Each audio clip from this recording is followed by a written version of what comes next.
Zanzi, there's trouble in paradise. Faith Nketsi and Njilo are no longer together. According to this blogger, she is saying that the couple have went separate ways after Njilo have hit rock bottom with all his criminal charges against him.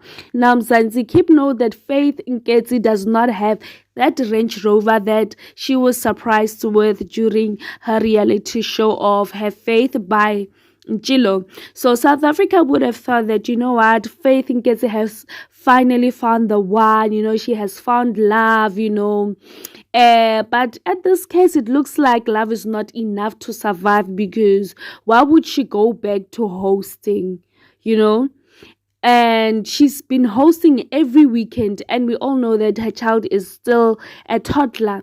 So, those are just one of the red flags that we could see that, this marriage is teka-teki. Anyway, this is what McG had to say in his podcast, saying that, Faith is not the type of girl that you could marry. But that's the thing, bro. Nobody in their right mind would ever marry an it girl. Do you agree with him? Let me know in the comment section. Till I see you again, please do not forget to like and subscribe to my channel. Bye bye.